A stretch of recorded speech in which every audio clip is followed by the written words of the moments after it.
Mari kita lanjutkan kajian kitab Iqadul Imam. Saat ini kita sampai pada kata mutiara yang ke-96, namun di dalam kitab ini yaitu kata mutiara yang ke-93. Untuk itu mohon disimak, dikaji dari kitab yang Anda miliki. Bismillahirrahmanirrahim. Rubama fataha laka babat ta'ati wa ma fataha laka babal qabuli. Rubama fataha, kadang-kadang telah membuka ya Allah laka pada engkau, membuka babat ta'ati akan pintu ketaatan, wa ma fataha akan tetapi tiada membuka siapa Allah laka kepada engkau babal qabuli, pintu diterimanya ketaatan. Artinya apa? Artinya bahwa Allah Subhanahu wa ta'ala terhadap makhluknya, kepada hambanya itu kadang-kadang membuka pintu untuk bisa melaksanakan ketaatan, bisa melaksanakan sholat, dibukakan orang untuk melaksanakan ketaatan dalam bentuk ibadah sholat. Begitu juga orang atau seorang hamba itu juga dibukakan oleh Allah untuk istiqomah baca Quran. Begitu juga seorang hamba diberikan atau dibukakan pintu ketaatan dari melaksanakan setiap ketaatan-ketaatan. Akan tetapi tidaklah semua ketaatan itu, pintu-pintu ketaatan yang dibukakan oleh Allah kepada hamba itu tidak kemudian menjadikan Allah juga membuka pintu untuk diterimanya ibadah atau ketaatan dari ketaatan tersebut. Nah, ini artinya apa? Artinya bahwa belum menjadi jaminan selama ini apa yang kita lakukan dari ibadah demi ibadah yang kita laksanakan, ketaatan demi ketaatan yang juga selalu kita laksanakan. Karena boleh jadi bahwa ketaatan demi ketaatan yang kita lakukan itu ternyata banyak sekali kekurangan-kekurangan. Ada banyak syarat dan rukunnya tidak terpenuhi. Bagaimana mungkin Allah akan membuka pintu untuk diterima dari ibadah kita? Ya, bagaimana mungkin akan diterima kalau di dalam syarat dan rukunnya melaksanakan ketaatan itu banyak sekali kekurangan dan kekurangan. Nah, dalam kaitannya dengan ini, tidak kemudian atau jangan sampai seseorang karena gara-gara ngaji kitab ini kemudian dipahami bahwa selama ini ternyata apa yang kita perbuat, apa yang kita lakukan dari ibadah-ibadah kita itu ternyata masih belum ada jaminan diterima oleh Allah. Yo, kalau sudah begitu ya lebih baik gak usah lah, jangan begitu. Tidak boleh seseorang itu sebagai hamba Allah ketika umpamanya masih belum diterima oleh Allah dari setiap ketaatan demi ketaatan atau dari ibadah kita, ibadah yang kita laksanakan atau kita lakukan ini, andaikan masih belum diterima oleh Allah, jangan kemudian putus asa. Ya, bagaimana? Tentu harus kita mengkoreksi diri, harus kita evaluasi. Pasti ini ada yang salah dari apa yang kita lakukan hari ini, atau mungkin masih banyak kekurangan-kekurangan syarat dan rukun dari ibadah-ibadah kita, ya, yang masih belum terpenuhi, sehingga dari situlah kemudian ibadah ketaatan yang selama kita laksanakan ini ternyata masih belum diterima. Jadi jangan sampai putus asa, Yang penting adalah bagaimana kita bisa mengevaluasi, bisa memperbaiki dari kekurangan-kekurangan yang ada. Dan tentu ya, dan tentu bahwa kekurangan-kekurangan itu bisa kita lihat dari apa? Dari pelaksanaan ibadah kita. Karena ibadah yang kita laksanakan atau kita lakukan itu tidak lepas dari dua komponen. Pertama adalah ibadah zahir, yang kedua adalah ibadah batin. Satu misal ya, sholat kita. Secara zahir bahwa sholat itu harus tertutupi, syaratnya adalah harus tertutupi aurat. Tentu yang menutupi aurat itu adalah pakaian atau sesuatu apapun yang menutupi. Nah, secara zahir adalah pertanyaannya, sudahkah sah? Sudahkah betul-betul murni dan halal pakaian yang kita pakai? Dan ini juga penting, dan inilah yang juga bagian yang menentukan diterima dan tidak diterimanya ibadah kita.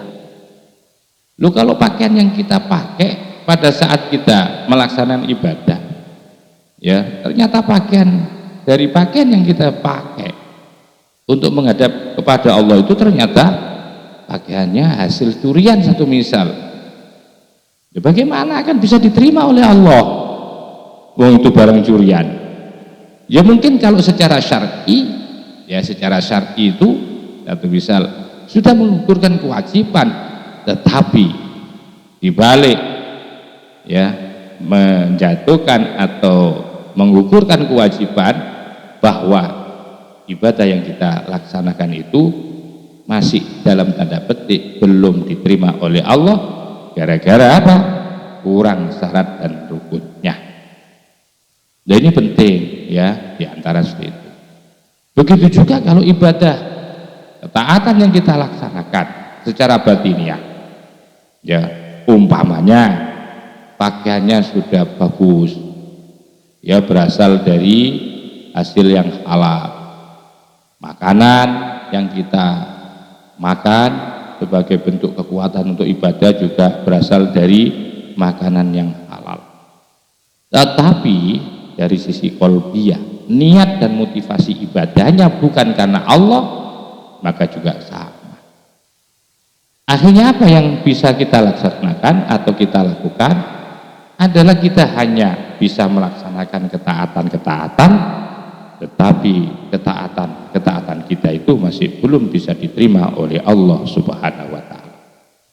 Jadi ibaratnya orang kalau bertamu kepada seorang raja itu mempersilahkan masuk ke area, yaitu apa? Area untuk menemui tamu.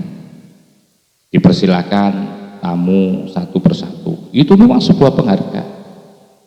Hanya sekedar disuruh masuk di tempat tamunya raja itu kan sebuah penghargaan luar biasa.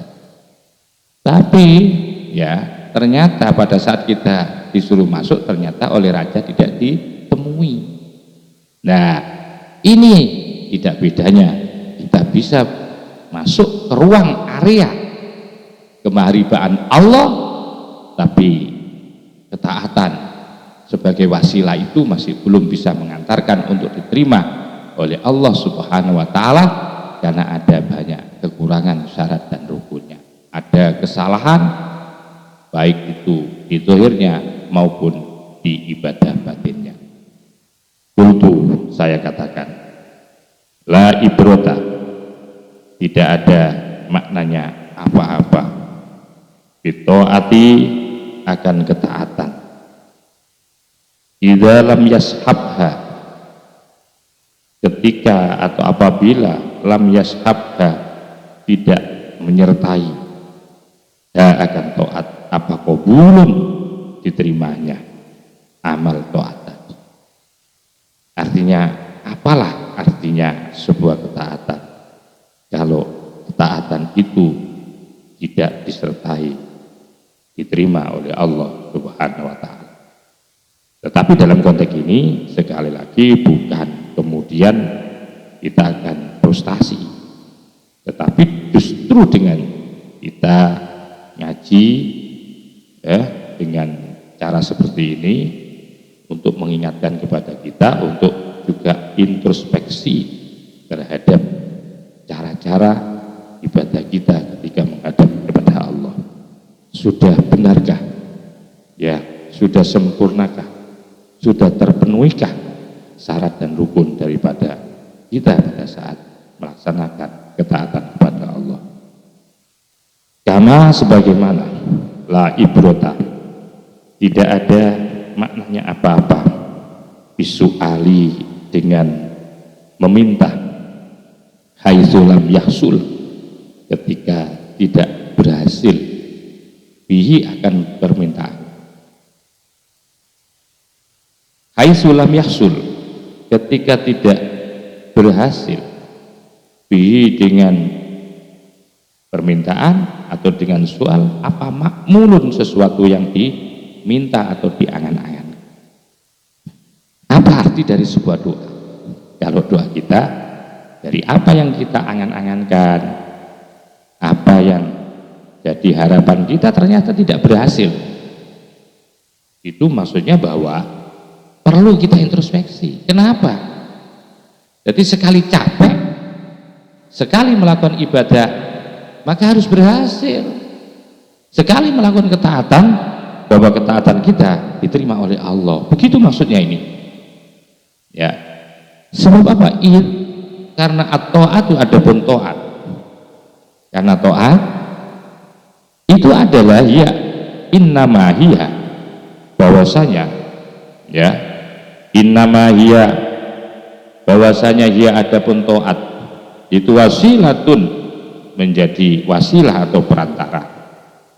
Perantara itu apa? Limahabbatil matoi, untuk mencintai kepada zat yang ditaati.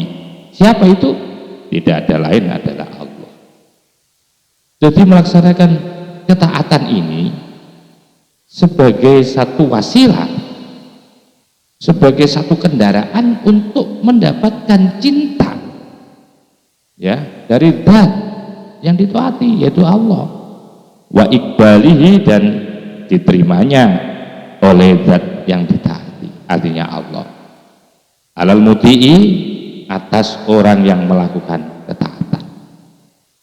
Jadi taat itu ya, jadi taat itu semestinya harus menjadi wasilah untuk dijadikan alat untuk mencintai terhadap zat yang ditaati. Bagi siapa itu? Yaitu bagi orang yang taat. Bihaisu yaftahu, dengan ketika itu. Nah ini yaftahu, membuka. Siapa? Al-muta. Ketika itu bahwa zat yang ditaati itu membuka fi wajhihi, di hadapan al-muti, di hadapan orang yang taat. Ketika Allah al-muta, istilahnya Allah itu dalam bahasa di sini itu ada dijadikan al-muta, zat yang ditaati. Ketika sudah membukakan pintu kepada muti, sudah membukakan al-baba, akan pintu, wa yarfa'u, dan kemudian menghilangkan atau membuka. Siapa al-muta? An qalbihi, dari hatinya al-muti, orang yang taat, membuka wujudal hijabi, akan adanya tirai. Jadi kalau diibaratkan pintu, ketika sang raja, zat yang ditaati, pada saat kita sowan, kita seboh, pada saat kita bertamu ternyata dibuka oleh beliau. Ya, ketika beliau membuka untuk mempersilakan kepada kita untuk memasuki area pertemuan itu, area tempat tamu itu, beliau membuka. Wa yarfa'u, kemudian membuka siapa muto an qalbihi, dari hatinya si muti, wujudal hijabi, akan adanya hijab, pintunya dibuka. akhirnya dipersilakan masuk. Wa yajlisu, dan kemudian duduk. Wa yajlisu, dan ajlasa yujlisu wa yujlisuhu, ya. Dan kemudian mendudukkan, mempersilakan duduk siapa muto, kepada muti, ala bisatil ahbabi, di atas hamparan, ya, di atas hamparan sesuatu yang baik, yang tercinta, atau di atas hamparan orang-orang yang cinta. Jadi ibaratnya orang mertamu itu, ya, sebagai raja itu telah membuka pintu untuk masuk buat orang-orang yang taat, untuk agar supaya masuk para tamunya itu dipersilakan, dibuka pintunya oleh sang raja, sehingga tidak ada tirai yang menghalang untuk kemudian bisa masuk duduk, ya, di area pertamuan itu. Wa yujlisu, dan mempersilakan duduk siapa? Si muto, kepada muti, ala bisatil ahbab, yaitu di hamparan perkara-perkara yang enak. Wa idza fatah, maka apabila telah membuka siapa Allah laka kepada engkau babal amali, akan pintu amal ibadah. Ketika Allah sudah membukakan pintu untuk kamu bisa melakukan ibadah, wa balagta, dan kemudian sampailah siapa engkau fi tahsilihi, untuk menggapai, ya, untuk menggapai itu atau untuk memperoleh yaitu amal tadi. Wayatal amali, yang menjadi puncak keinginan. Wairo annaka, akan tetapi kamu sudah memperoleh apa yang menjadi keinginanmu. Jadi ketika Allah sudah membukakan pintu amal, engkau bisa ibadah sholat, engkau bisa diberikan kemampuan istiqomah, ya, di dalam melaksanakan ibadah apapun, itu artinya bahwa Allah telah membukakan pintu amal. Setelah itu kamu sampai menghasilkan apa yang menjadi cita-cita dan keinginan. Wa annaka, akan tetapi sekalipun engkau telah memperoleh sesuatu itu, ternyata annaka, kalau bahasa Jawanya angin, atau hanya saja annaka, sesungguhnya, akan sesungguhnya engkau itu lam tajid, tidak memperoleh. Lam tajid, tidak memperoleh siapa engkau lahu, akan wayatal amal, tahsili wayatal amal tadi, tidak memperoleh apa? Samrotan, buahnya, ya, tidak memperoleh buahnya. Atau ghairu annaka, akan tetapi annaka, sesungguhnya engkau lam tajid, tidak memperoleh siapa engkau lahu, melalui amal tadi, samrotan, buah. Walam taduk, dan kamu juga tidak bisa merasakan lahu, dengan amal tadi. Jadi dapat sesuatu banyak diberikan oleh Allah, bisa sholat, bisa zikir, bisa melakukan apapun ketaatan-ketaatan, itu kan juga pemberian Allah kan, bisa sampai melakukan itu sehingga kamu bisa munajat, minta ini dan minta itu, dan kemudian kamu peroleh. Cuma di saat kamu bisa hadir di kemahariban Allah, bisa melaksanakan taat, diberikan masuk, ya, diberikan kesempatan masuk ke pintu dalamnya beliau Allah itu, ternyata apa yang kamu lakukan di situ itu ternyata Allah tidak keluar untuk menemuimu, ya. Kamu berlama-lama bertamu di situ tapi oleh Allah tidak ditemoni.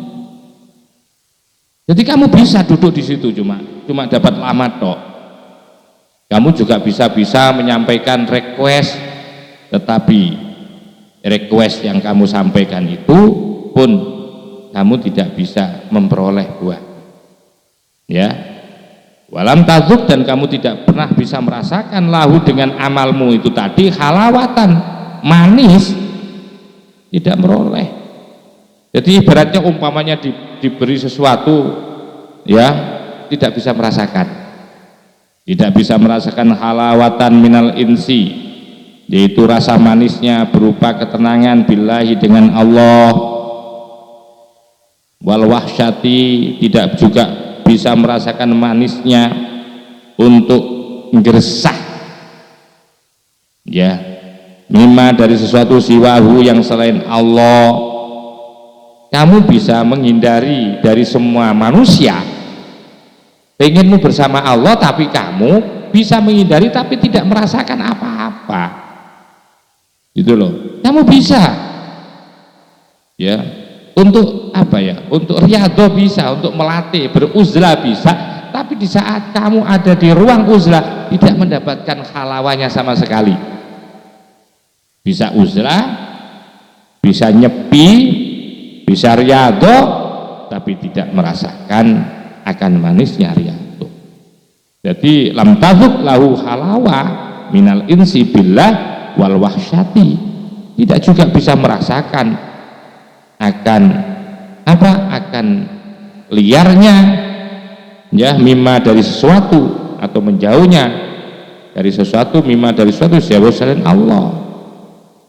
Artinya sekalipun dia bisa menghindari untuk selalu berta'alluq, bergantung kepada manusia, dia bisanya atau dalam hatinya selalu hanya bergantung kepada Allah, tapi gantungnya kepada Allah itu tidak merasakan kenikmatan. Itu namanya diberi taat tapi belum diberi rasa nyaman, belum dikabul namanya itu. Wa minal ghina bihi, wa minal ghina, dan juga masih belum bisa merasakan manisnya apa, manisnya kaya bihi dengan Allah. Jadi kamu mengandalkan Allah yang kaya itu kamu pepet terus, kamu sudah seakan-akan sudah tidak butuh pada orang sudah. Jadi kamu itu sudah seperti orang yang apa namanya, orang yang betul-betul sudah sampai kepada Allah gitu loh. Sudah tidak lagi bergantung kepada manusia. Urusan dunia, urusan jabatan sudah mau pasrah. Tapi di saat seperti itu kamu bisa melakukan itu tapi tidak bisa merasakan nikmatnya. Tidak bisa merasakan nikmat. Loh, tidak bisa merasakan nikmat itulah termasuk ciri tidak diterimanya, masih belum diterimanya ibadah seseorang. Sekalipun dia sudah uzlah, sudah makomnya tinggi seakan-akan, tapi dia tidak merasakan apa-apa. Jadi ibaratnya seperti orang sholat juga lah. Jadi sholat itu nggak ada rasanya sama sekali. Hanya yang ia dapatkan adalah rasa payah, rasa malas, merasa sakit semua setelah sholat. Tidak pernah merasakan akan nikmat dan manisnya daripada sholat. Itu sebagai tanda masih belum dikabul oleh Allah Subhanahu wa ta'ala. Wal iktifai, begitu juga belum merasakan akan merasa cukup bi ilmihi dengan ilmunya Allah. Jadi belum bisa merasakan itu masih belum bisa. Jadi kalau ilmunya Allah kan sudah cukup, tapi untuk merasakan, ya, merasakan itu akan nikmatnya, akan manisnya cukup dengan ilmunya Allah itu masih belum. Wal qanaati, dan menerima secara legowo belum bisa. Bisa qanaah tapi masih belum bisa merasakan. Bisa terima apapun yang didatangkan, diberikan oleh Allah, diterima, tapi belum merasakan nikmat dengan cara hidup qanaah itu, berarti itu masih belum. Wal qanaati, dan masih belum juga merasakan manisnya berqanaah bikismatihi dengan ismnya Allah atau pembagiannya Allah, kalau seperti itu fala taghtar, maka jangan kamu tertipu bidzalika dengan bisa al-fatah itu tadi, bisa terbuka pintu untuk taat itu loh. Jangan sampai tertipu di situ, hanya diem di situ. Harus perbaiki, maksudnya perbaiki, introspeksi. Berarti kamu belum sampai untuk bisa menikmati ya dari ketaatan yang kamu laksanakan. Itu juga sama dengan kalau masih belum kamu bisa menikmati, berarti kamu masih belum dibuka, masih belum diterima oleh Allah untuk memasuki area yang lebih tinggi lagi. Nah, jadi bisa melaksanakan taat. Maka itu fala taghtar, janganlah kamu tertipu. Bidzalika, hanya kamu bidzalika akan hal itu apa? Bisa dibukakan, bisa taat. Kamu bisa taat, kamu bisa namu ke dalamnya Allah, ke rumahnya Allah. Kamu andaikan seperti orang namu, kamu disuruh masuk ke rumahnya, tapi kamu masih belum ditemui oleh Allah. Maka jangan merasa cukup dengan cara seperti itu. Berarti itu bagian daripada tanda masih belum dikabul oleh Allah Subhanahu wa taala. Berarti masih ada syarat dan rukun yang kurang itu. Entah motivasimu, entah niatmu, entah zahirmu juga penuh dengan maksiat. Badanmu, pakaianmu, makananmu masih penuh dengan maksiat, sekalipun kamu sudah bisa istiqomah seperti itu. Wala taghtar bidzalika, janganlah kamu tertipu bidzalika, dengan hal itu kamu bisa melakukan taat. Selama masih kamu belum merasakan nikmatnya bertaat, selama kamu belum bisa dikabul oleh Allah, maka jangan kamu merasa tertipu dengan cara diberikan oleh Allah kamu bisa melakukan taat. Jangan sampai tertipu di situ. Ayyuhal muridu, wahai sang murid, farubama, maka kadang-kadang fataha membuka siapa Allah laka kepadamu baba ta'atihi, akan pintu taat kepada Allah. Wa anhadhoka, dan memberikan semangat atau membangkitkan ya Allah kepadamu ila khidmatihi, untuk bisa berkhidmat kepada Allah. Kadang-kadang seorang hamba itu dibuka oleh Allah, dibangkitkan oleh Allah untuk bisa melayani Allah. Melayani Allah itu melaksanakan apa yang menjadi perintah-perintah Allah, untuk taat dilaksanakan. Begitu waktunya sholat juga dilaksanakan. Akan tetapi sekalipun Anda dibangkitkan semangat untuk berkhidmat kepada Allah, walam yaftah laka babal qabuli, tetapi masih belum dibuka, walam yaftah, dan belum membuka siapa Allah laka kepadamu babal qabuli, akan pintu diterimanya. Boleh jadi seperti itu. Berarti perlu koreksi, maksudnya perlu diperbaiki niatmu, zahir batinmu, ibadahmu itu perlu diperbaiki. Jadi kamu hanya dibukakan oleh Allah, hanya bisa berkhidmat, semangat, tapi belum diterima untuk diajak omong-omongan sama Allah. Wa mana'aka, dan mencegah ya Allah kepadamu biha, dengan khidmat, minal usuli, untuk bisa sampai. Jadi wa mana'aka, dan menghalangi atau mencegah ya Allah kepadamu biha, dengan khidmat tadi, minal usul. Jadi kamu hanya bisa berkhidmat tok, tapi tidak bisa nyambung dengan Allah. Bisa sholat, ya, bisa tahajud, bisa sodako, bisa baca Quran, bisa berkhidmat seperti itu. Itu namanya khidmat, itu melaksanakan ibadah-ibadah, itu namanya khidmat. Tapi kamu masih belum bisa usul. Nyambungnya itu belum bisa dijadikan kendaraan untuk sampai khidmatmu itu. Kenapa itu? Haitsu i'tamatta, karena ketika itu kamu masih menyandarkan, alaiha atas khidmah. Kamu mengandalkan khidmah, salah itu. Coba mengandalkan Allah, nyampe lah ke Allah. Ya. Makanya kadang-kadang Allah juga akan menyegah pada makom khidmah, bisa melaksanakan ketaatan demi ketaatan, bisa melakukan ibadah demi ibadah. Itu akan bisa menjadi mahjub juga kepadamu kalau itu kamu andalkan, begitu loh. Tidak akan bisa sampai kepada Allah kalau kamu bergantung kepada ibadahmu itu.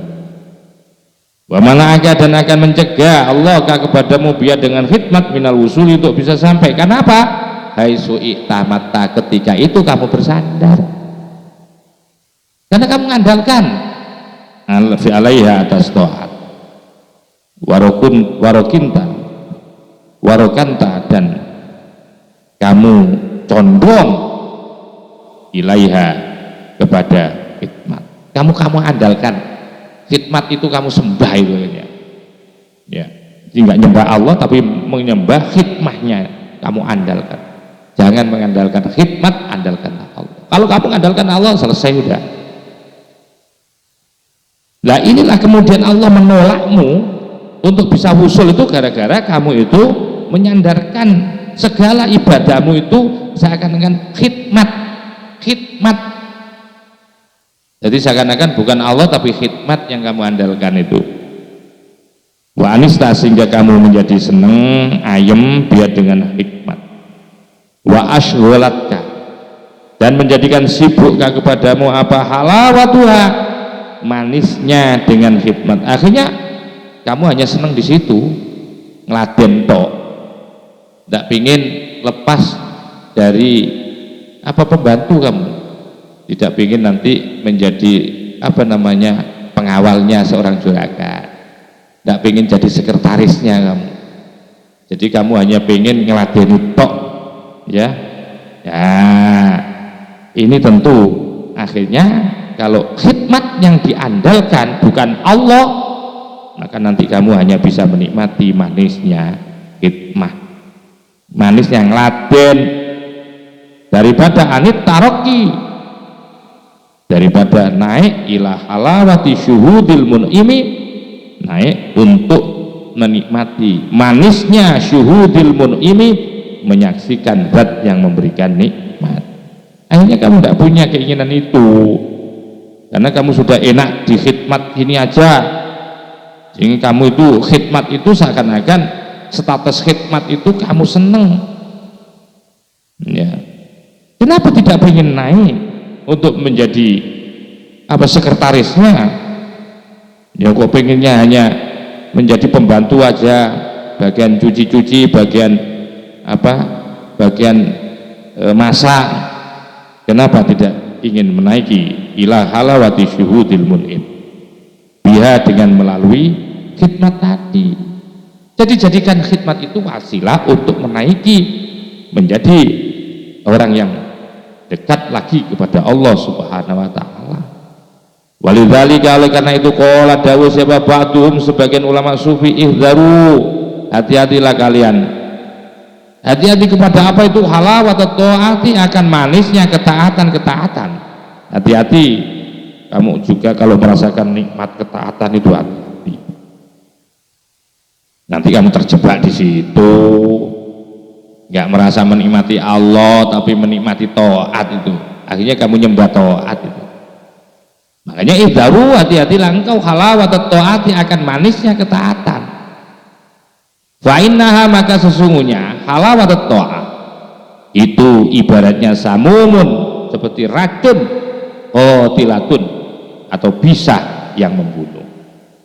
Ingat bahwa yang namanya manisnya ketaatan itu kalau tidak pinter-pinter itu akan menjadi menjadi bisa yang membunuh. Di annaha, karena sesungguhnya halawatut ta'ah itu takbitu, akan mencekik sahibah, kepada orang yang memiliki khidmat tadi, kepada orang yang merasakan halawatut ta'ah tadi, fi maqamil hikmati, yang ada di dalam akun khidmat, sehingga wayuhromu, sehingga akan terhalang siapa sahibut ta'ah atau sahibul khidmah, orang yang hanya berkhidmat tadi akan terhalang untuk masuk menaiki mimaqamil mahabbati, untuk menjadi makom mahabbah. Kenapa kamu kok gak pengen jadi menjadi orang yang kemudian dicintai oleh Allah?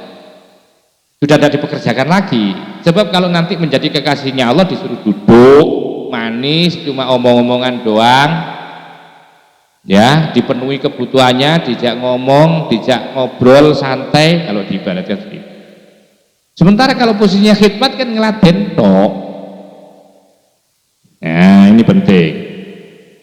Wa furukun kabirun, wa farkun kabirun, dan adapun perbedaan yang besar bainaman antara orang syaghalahu yang telah menyibukkan Allahu ingman bi khidmatihi, untuk berkhidmat atau ngeladen kepada Allah, wa bainaman, dan antara orang istofahu yang telah memilih Allahu kepada man limahabbati, untuk menjadi kekasihnya Allah, wajtabahu yang telah memilih siapa Allahu kepada man lihadratihi, untuk agar bisa hadir di kemahariban Allah. Coba bayangkan, ada perbedaan yang sangat mencolok. Wa farqun kabirun, antara siapa itu? Orang yang sibuk berkhidmat, orang yang sibuk ngeladen Allah, itu jelas berbeda dengan orang yang dipilih untuk jadi kekasihnya Allah dan dipilih oleh Allah untuk nanti bisa hadir, untuk datang di kemahariban Allah. Berbeda. Makanya jangan hanya berkutat di makom khidmat, harus naik menjadi makom mahabbah, ya, agar bisa dicintai oleh Allah. Kalau sudah dicintai oleh Allah, tidak perlu ngapa-ngapain, tidak perlu kerja sudah, karena hanya dicintai Allah, nanti disuruh duduk manis, dipenuhi segalanya, dan kemudian wajtabahu, dan kemudian milih ya Allahu kepada man lihadratihi, untuk selalu hadir bersama Allah Subhanahu wa taala. Fa ijra'u dzanbi, adapun berjalannya dosa alal abdi, atas seorang hamba itu ahsan, masih lebih bagus min mithli hadhi taati, dibandingkan model atau contoh ketaatan seperti ini. Allati takunu, yang ada apa taatnya itu apa, sababal hijab, menjadi hijab. Jadi ketaatannya ini justru menghijab dia, khidmatnya dia itu justru menjadi hijab. Maka itu katanya, coba perbandingkan orang yang berdosa, ya, melakukan dosa bagi seorang hamba itu jauh lebih bagus kan, daripada ketaatan, yang ketaatan ini akan menyebabkan hijab dia. Tapi ketika dosa justru umpamanya menyadarkan diri untuk menjadi kekasih Allah langsung, ya, karena dengan tobatnya langsung. Nah, ini yang perlu kita pahami bersama. Kama nabah, sebagaimana nabah telah mengingatkan saya musannaf alaihi atas ma biqaulihi, sesuai dengan daunnya musannaf. Mungkin ini mudah-mudahan ada salah, mari kita perbaiki. Dan saya penggambaran saya dengan dialog seperti itu biar mempermudah kita untuk memahami kajian ilmu tasawuf. Mudah-mudahan kita selalu diberikan barokah dan maunah oleh Allah, dan selalu diberi hidayah oleh Allah Subhanahu wa taala, sehingga akan menjadi seorang hamba yang bermahabbah kepada Allah. Wa akhiran, wallahul muwaffiq ila aqwamit thoriq, wal afu minkum. Wassalamualaikum warahmatullahi wabarakatuh.